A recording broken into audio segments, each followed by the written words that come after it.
আসসালামু আলাইকুম। একটা রেসিপি নিয়ে চলে এসেছি, আমের পুডিং বানিয়ে দেখাবো। কাঁচা আমের, আপনারা দেখতে থাকুন কেমন করে বানাই। এখন আমগুলো ছুলে নিচ্ছি, এইভাবে কেটে নিয়েছি। এবার ছেঁকে দিয়ে দেবো।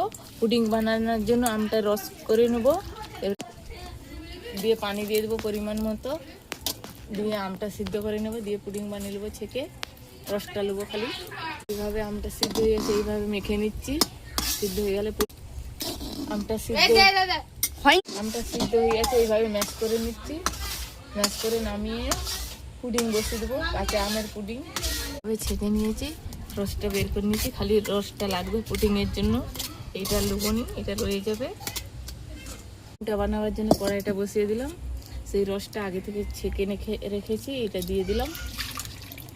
তার জন্য চিনি লাগবে, দিয়ে দিয়েছি। এখানে পানটা ছাঁকা ছিল, দিয়ে দিয়েছি। দিয়ে চিনি 200 গ্রাম চিনি, অনেকটাই আছে জানি। আগে থেকে পানিটা ছেঁকে রেখেছিলাম। আমটা সিদ্ধ করে দিয়ে দিয়েছি।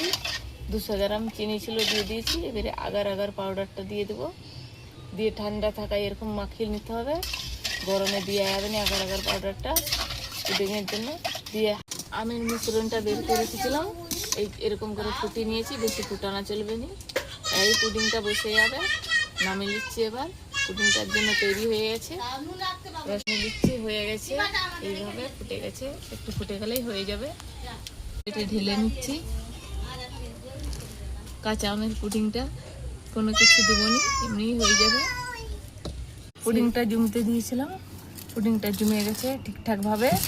এবার কেটে দেখাবো কত সুন্দর জমেছে। পুডিংটা খুব সুন্দরভাবে জমে গেছে, খুব সুন্দর হয়ে। একটু কেটে দেখাচ্ছি কত সুন্দরভাবে পুডিংটা জমেছে। খুব সুন্দরভাবে পুডিংটা জমে গেছে, কত সুন্দরভাবে জমে গেছে পুডিংটা, খুব সুন্দরভাবে।